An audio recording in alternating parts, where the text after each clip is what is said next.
Barka yalla bai. Me kake son a kawo?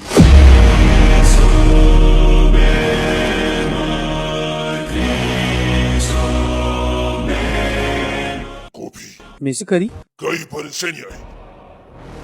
Ina so da shi ɗin ko kuma ba na so. Ta yaya za a yi na san kana son siga ko kuma ba ka son siga? To da sukari. Ok.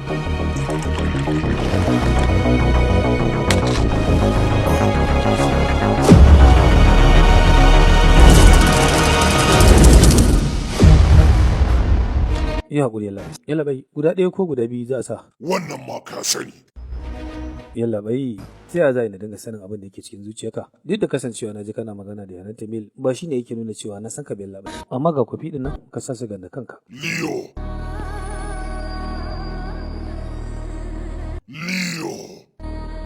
Partiban. Ni ban san wani mai suna Leo Bella ba. A halin yanzu cakwake da take kaina mata ishe ni. Ina mai roƙonka da kada ka bullo min wata sabuwar cakwakiyar yalla bai don Allah. In ba za ka dan ba. Za ka iya haɗa mun shi ya yi ƙarfi? Ƙwarai ku yalla bai.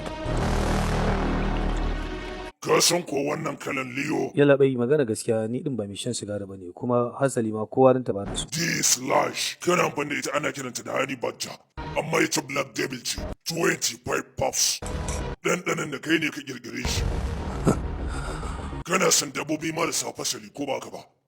Ka tuna lokacin da wannan dabbar ta shigo cikin gonarmu? Ka tuna kuwa?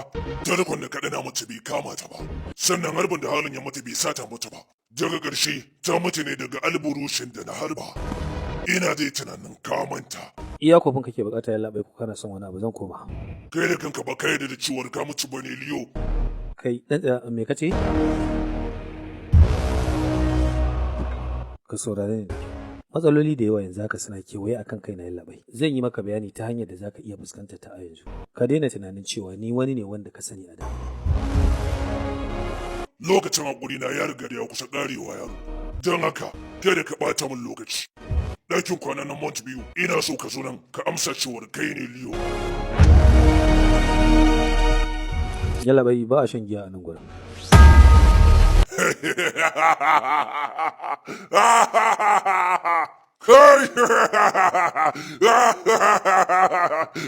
Wai ba barasa. Ba za a sha barasa ba.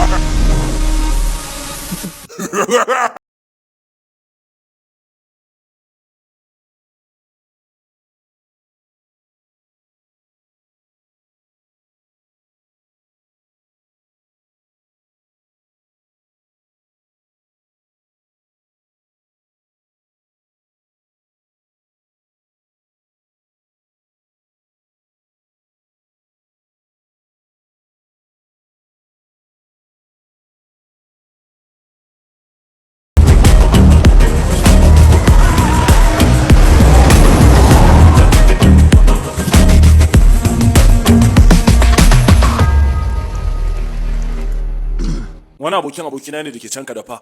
Na tura masa hoton sigarin D/ da kwalin da ce samu mun bayanai a kansu. Duba da abin da ya ce mutumin da ya zo nan shine Anthony Das. A wani lokaci a baya ya kasance yana da kamfanin taba a can yankin Andara. Sakamakon wata wuta da ta kama. Minti da ina zuwa. Mutumin da ya zo cikin shago na ya zo na yake ta faman shan sigari tarihinsa bai da wani amfanin ji a guri na kamar yadda kai ma ka. Wani abu ne mai muhimmanci. Ina kawai. A'a ba shi gaya mana. Ci gaba Joshi.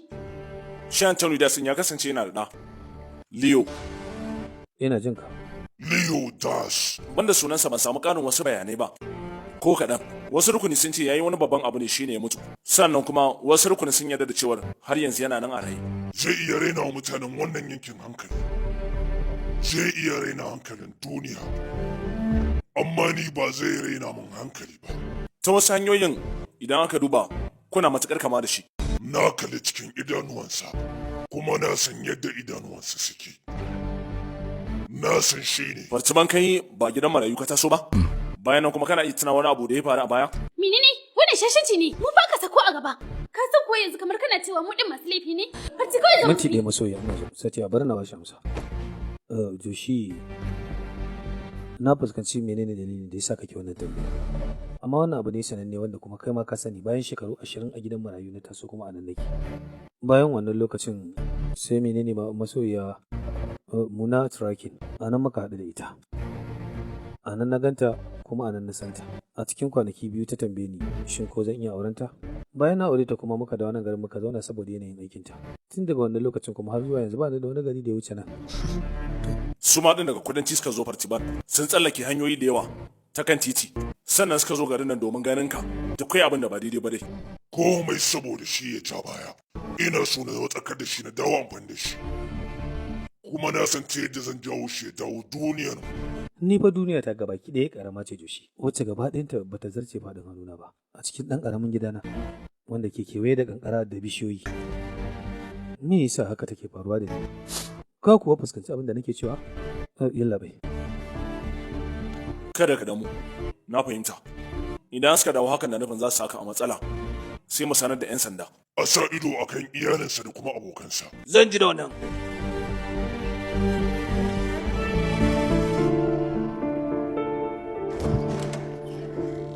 Ina ji a jikina kamar da akwai waɗanda suka sa ido akan wannan gida. Yanayin yadda nake jin shiru a cikin gidan nan, a da yanzu shi ne yake sa ni cikin damuwa. Kaga, ka fahimci abu ɗaya kawai. Daga lokacin da aka tabbatar kai ne, daga wani lokacin ne zan fara zargin ka. Tun da muke da kai na taɓa tambayar ka, ka daina damuwa da komai. Kawai ka je kai bacci taho. Za ka taho ne ko a'a? To anan za mu ta tsayawa mai baccin? Kada ka taɓa wannan injin iya hita kawai na ce maka gyara. Ina son abin hawa na. Kawai ka shirya zuwa da yamma.